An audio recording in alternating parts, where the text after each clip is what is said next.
अस्सलाम वालेकुम। मेरा नाम सैयद शादर मेहदी है और मेरी सेहत के प्लेटफॉर्म से रौनक रमज़ान की एक और एपिसोड के साथ आपकी खिदमत में हाजिर हैं। नाज़रीन गिरामी, जैसा कि आपको मालूम है, रौनक रमज़ान पेशेंट अवेयरनेस ड्राइव है कि जिसमें रमज़ान के हवाले से हमारे पास जो पेशेंट होते हैं, जो डायबिटिक पेशेंट होते हैं या कार्डियो के हवाले से पेशेंट होते हैं, उनको रोज़ाना की जो ग़िज़ा होती है, ग़िज़ा को किस तरीके से लेना है, दवाओं का किस तरीके से इस्तेमाल करना है, बहुत इंपॉर्टेंट होता है। तो उस हवाले से रौनक रमज़ान की ये जो एपिसोड है, उसमें आपके तमाम सवालात को हम के जो जवाबात हैं हम आपको दे रहे होंगे, जिसमें आपको पता है कि हमारे पास स्टीम पैनल अवेलेबल होता है हमेशा की तरह। लेकिन आज मेरे साथ इस प्रोग्राम को आगे बढ़ाने के लिए जो मेरे साथ जो साथी होस्ट मौजूद हैं, उनमें से हमारे पास मिस सबीहा मेरे पास यहाँ पे अवेलेबल हैं कि जो इस प्रोग्राम में मेरे साथ होंगे, और उसके साथ-साथ दानियाल सिद्दीकी मेरे साथ होंगे जो इस प्रोग्राम को आगे लेकर चल रहे होंगे। हमारे पास यहाँ पे जो स्टीम पैनल मौजूद है जो आपके सवालात के जवाबात दे रहा होगा, उसमें हमारे पास 2 एंडोक्राइनोलॉजिस्ट यहाँ पे मौजूद हैं, जो हमारे पास प्रोफेसर डॉक्टर नजमुल इस्लाम साहब हैं और उसके साथ साथ डॉक्टर सुमैया बतूल हैं। हमारे पास कार्डियोलॉजी सेगमेंट से अगर हम बात करें तो डॉक्टर बशीर अनीस साहब हमारे पास यहाँ पे अवेलेबल हैं। उसके साथ साथ अगर हम फिजिशियन की बात करें तो हमारे पास कंसल्टेंट फिजिशियन डॉक्टर करीम कमरुद्दीन साहब हमारे पास अवेलेबल हैं। और जाहिर सी बात है, हमारे पास इन सारी चीज़ों को मद्देनज़र रखते हुए हमें डाइट का ख्याल रखना पड़ता है। तो हमारे पास डाइटिशियन भी यहाँ पे मौजूद हैं, dietician Noor Zahra Bilal. Sir, thank you so much आपका इस प्रोग्राम में आने के लिए। सर, एक छोटा सा सवाल ये है कि आपका पेशेंट जो है वो रमज़ान गुजार कर अब आपके पास वापस आएगा, तो वो जो वापस आ रहा है, तो आप क्या कहते हैं अपने उन पेशेंट्स को जो रमज़ान गुजार के वापस आ रहे होते हैं? क्या टेस्ट करवा रहे होते हैं? किस हवाले से आप बात करते हो? ये रमज़ान में जो हमने चेंजेस की होती हैं उनके मेडिकेशंस पे, सबसे पहले तो वो उनको कहते हैं कि रमज़ान के बाद अपने नॉर्मल मेडिकेशंस जो रमज़ान से पहले लेते तो उस पर शिफ्ट हो जाएं। दूसरा, डाइट में जो है, चूँकि रमज़ान में होपफुली उन्होंने परहेज़ किया होगा, नहीं किया होगा तो उसका इम्पैक्ट उनके नेक्स्ट HbA1c जो रिज़ल्ट है उस पर आ जाएगा। लेकिन उसके लिए तो हम ऑलरेडी तैयारी कर चुके थे कि पहले से कि उनको चेंज डाइटरी हैबिट्स को फॉलो करते हैं। बाकी अब जो है, अब तो उनको नॉर्मल रूटीन पे आना है और उसी डायबिटिक डाइट को फॉलो करना है, एक्सरसाइज करना है, मेडिकेशंस लेनी है और अपनी डायबिटीज़ को कंट्रोल रखना है फ्रॉम नाउ ऑनवर्ड्स। अगर उन्होंने रमज़ान में बदपरहेज़ी किया भी था तो अभी भी अब से जो है इसको कंट्रोल में रखना है। सर, तेल की चीज़ें, करीम साहब, तेल की चीज़ें खा के आ रहे होते हैं पेशेंट सारे के सारे, और वो जाहिर सी बात है चीज़ें भी मामला बड़े ख़राब हुए होते हैं। तो वो मामला ख़राब हो रहे होते हैं, लेकिन उनको ये पता होता है कि डॉक्टर के पास जाएंगे तो हम फिर से सही हो जाएंगे। तो ये वाकई ऐसा होता है या फिर वाकई में हालात बड़े पेचीदा हो चुके होते हैं? देखिए, जहाँ तक डॉक्टर से विज़िट करने का सवाल है, डॉक्टर का विज़िट हमेशा एक नए सिरे से अपने अहद की तजदीद होता है। तो डॉक्टर के विज़िट के बाद जो है बहुत सारी चीज़ें ऐसी हैं जो हमने देखी हैं कि बेहतर हो जाती हैं, कुछ दिन के लिए बेहतर हो जाती हैं, और डॉक्टर्स के विज़िट से इम्पैक्ट आता है। पेशेंट के मैसेजेस जो डॉक्टर के मुंह से निकलता है उसकी बहुत अहमियत है।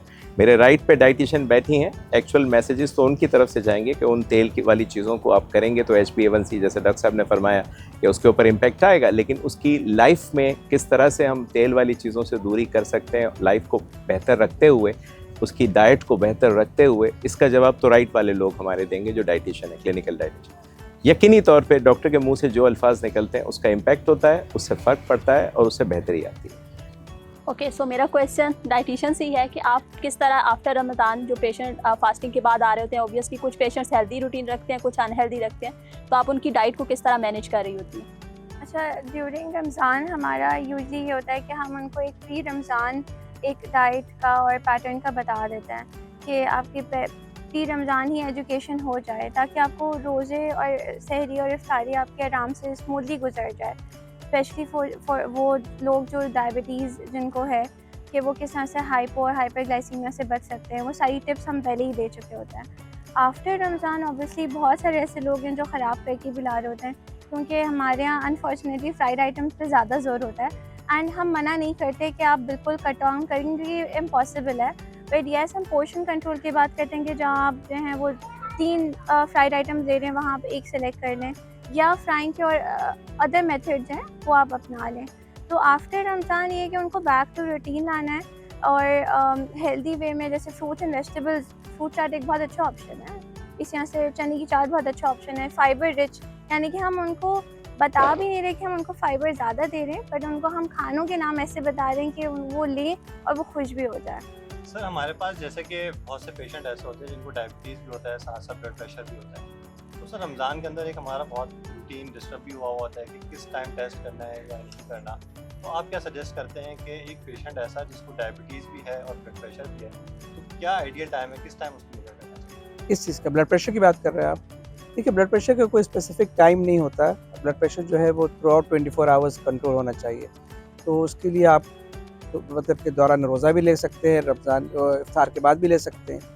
कोई स्पेसिफिक टाइम नहीं। हाँ, शुगर्स के लिए स्पेसिफिक टाइमिंग्स होती हैं, जो कि रिकमेंडेशन तो 7 दफ़ा की बात है, लेकिन वो 7 दफ़ा बहुत कम मरीज़ करने को तैयार होते हैं। जो उमूमी तौर पे तैयार होते हैं वो सहरी के 2 घंटे बाद, एक असर के वक्त, एक इफ्तार के 2 घंटे बाद, और बीच में कभी अगर तबीयत ख़राब हो, तो तबीयत डाउन लग रही है तो उस वक्त चेक कर लें कि भाई लो तो नहीं हो रही है ये। और लेकिन एक्चुअल रिकमेंडेशन जो है वो 7 दफ़ा की है। लेकिन जैसे मैंने आपको बताया कि बहुत कम लोग तैयार होते हैं। सर कौन सा शरबत, लाल शरबत या दूसरे वाले शरबत?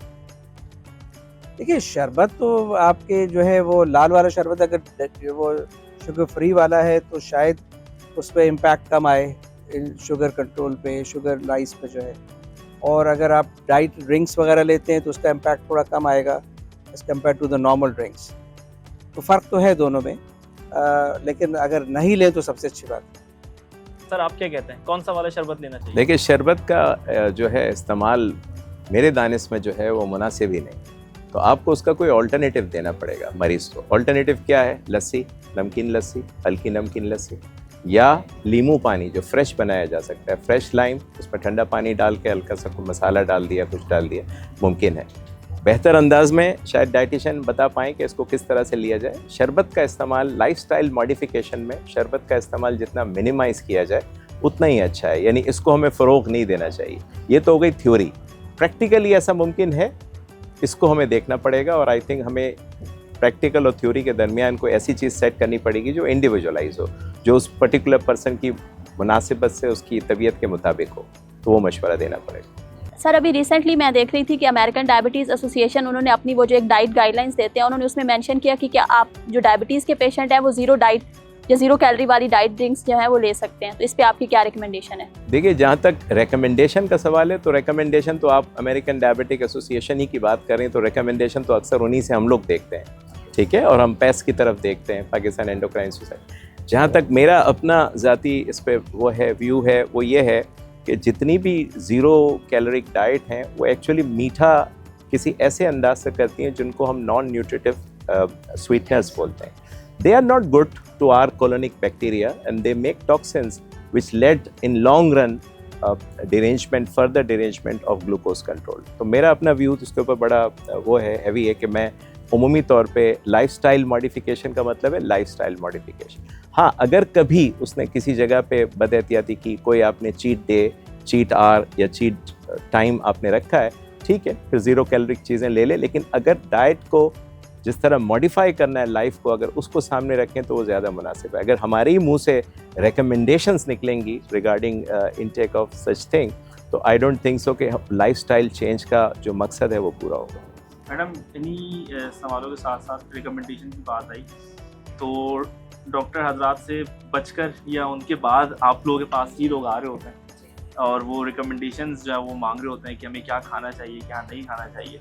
तो ईद के मौके के ऊपर आप उनको क्या कहती हैं कि भाई ये चीज़ें आप खाएं और ये चीज़ें आप ना खाएं, क्योंकि वो ईद की वजह से शैतान खुल गया वाली कहानी होती है, तो वो सब कुछ चल रहा होता है, तो हर बंदा ये समझ रहा होता है कि भाई जो मिल जाए वो खा ले।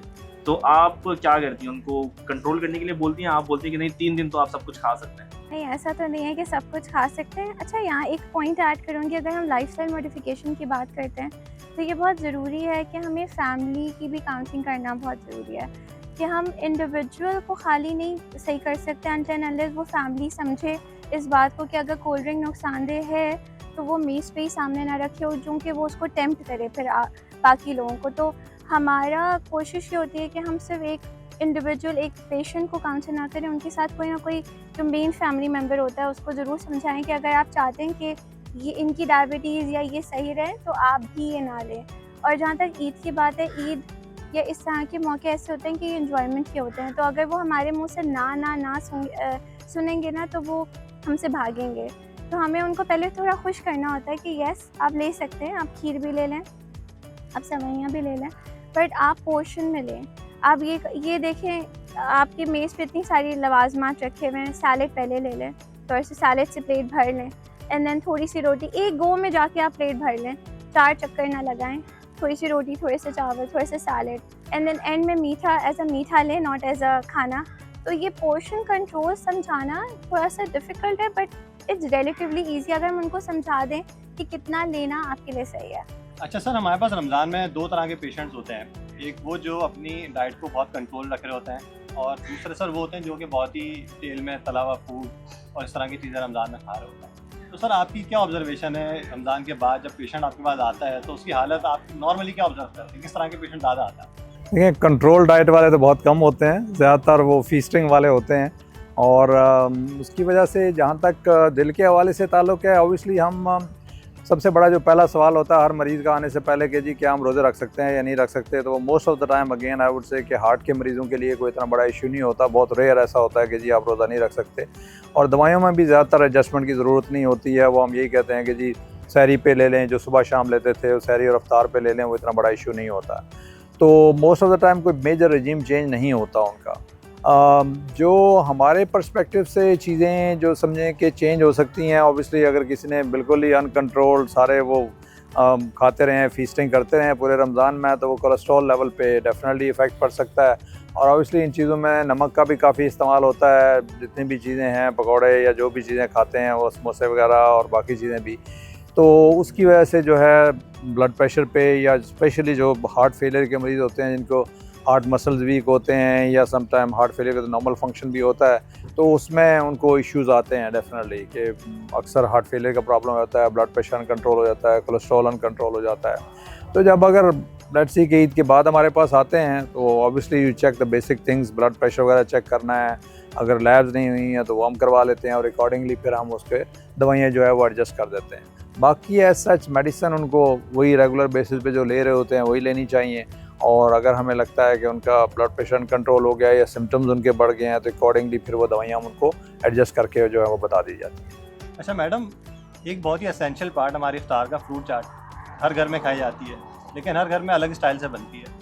कोई बहुत ज़्यादा चीनी डालता है, कोई बहुत ज़्यादा मसाले डालता है, हर घर का अलग डिफरेंट टेस्ट है। तो आप क्या सजेस्ट करती हैं, चीनी वाली फ्रूट चाट ज़्यादा बेहतर है? आपके सवाल में आपका जवाब भी है कि ऑब्वियसली जितना भी आप चीज़ें उसमें ऐड करेंगे उसका अपना नेचुरल एसेंस तो ख़त्म होता चला जाएगा। पहली चीज़ कि फ्रूट चाट अगर बना रहे हैं तो कोशिश करें कि जिस फ्रूट्स के छिलके इस्तेमाल किए जा सकते हैं उसके साथ ही काटें। नंबर 2, कोई भी एडिशनल चीज़ को फ्रूट्स की ज़रूरत ही नहीं। फ्रूट इट्सेल्फ अल्लाह मैंने इतने अच्छे मज़ेदार बनाए कि उसको आपने कोई भी चीज़ डाल के अब उसका मज़ा ख़राब ना करें, ना नमक, ना चाट मसाला और ना ही चीनी, क्योंकि आप जितना ज़्यादा उसमें ऐड करेंगे वो हर किसी के लिए नुकसानदेह है। वो ऐसे ही इस्तेमाल करें तो ज़्यादा बेहतर है, और पोर्शन में इस्तेमाल करें। अच्छा सर, बाकायदा एडजस्ट की बात हो रही है, एडजस्ट करना एंड ऑल, तो डॉक्टर सुमेरा से भी और आपसे भी दोनों से मेरा सवाल है कि एक वो पेशेंट जो इंसुलिन की डोज एडजस्ट कर रहा होता है, और उसके साथ साथ एक थेरेपी हमारे पास GLP-1 भी आ गई है, तो अब ये दोनों चीज़ें, एक तो ये सवाल है कि दोनों चीज़ें एक साथ लगा सकता है पेशेंट, या अगर नहीं लगा सकता और जो है वो इंसुलिन की डोज एडजस्ट भी कर रहा है और साथ साथ दूसरी कोई GLP-1 भी लगा रहा है मिसाल के तौर पे, तो वो उसको किस तरीके से एडजस्ट करेगा? देखिए GLP-1 तो अच्छा, पहला प्रिंसिपल तो ये होता है कि कोई नई मेडिसिन रमज़ान से पहले इमीडिएट पहले ना शुरू की जाए, क्योंकि इसके साइड इफ़ेक्ट्स होते हैं और हमें नहीं पता किस तरह से पेशेंट बिहेव करेगा उसके side effects point of view से।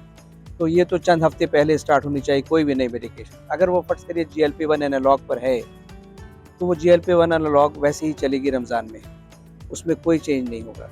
उसकी मर्ज़ी है कि वो डे फिक्स होता है, अब उसकी मर्ज़ी वो सुबह लगाए या शाम लगाए या इफ्तार के बाद लगाए या सहरी पे लगाए, डजंट मैटर।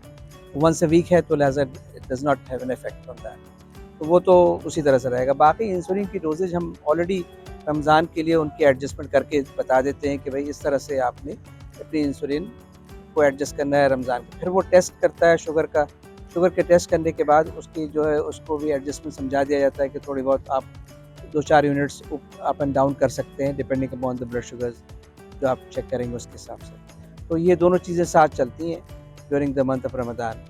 और उसके बाद भी जो है वो अब रमज़ान के बाद वो वापस अपने इंसुलिन की उसी पुरानी रेजीम पर आ जाता है और GLP-1 एनालॉग वैसे ही चलती रहती है।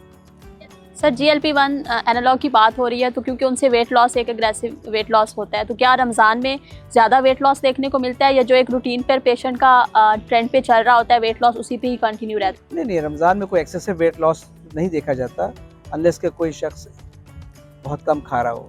आमतौर से जो 3 कैटेगरी के लोग होते हैं रमज़ान में, एक वो लोग होते हैं जो वेट पुटअप करते हैं, एक जिनका वेट अनचेंज होता है during the month of Ramzan, और एक बहुत थोड़े से होते हैं जिनका वेट कम होता है, इसलिए कि उनकी खुराक थोड़ी सी कम हो जाती है, लेकिन बाकी लोग तो उसे कंपनसेट कर लेते हैं। ओके, सो अगर हम इसको फीमेल जो पेशेंट्स होते हैं डायबिटिक, उनके पर्सपेक्टिव से देखें तो उनमें क्या वेट लॉस या उसका क्या ट्रेंड रहता है ड्यूरिंग रमज़ान? जैसे सर ने कहा कि GLP-1 जो है इसको भी रमज़ान से फ़ौरन पहले हम नहीं स्टार्ट करते।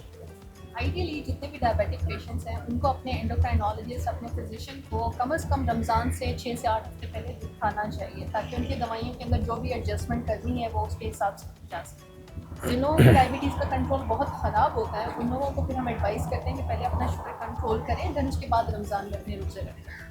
अगर GLP-1 ऑलरेडी ले रहे हैं तो वो तो कंटिन्यू रखते हैं हम रमज़ान में, फिर उसकी डोजेज़ फिर हम बढ़ा देते हैं। लेकिन अगर कोई पेशेंट ले नहीं रहा और उसको नया GLP-1 स्टार्ट करना है फर्स्ट टाइम, तो हमारी एडवाइस होती है कि वो रमज़ान के बाद उसको शुरू करें, रोज़ा रखें, देन उसके बाद उसको स्टार्ट करें।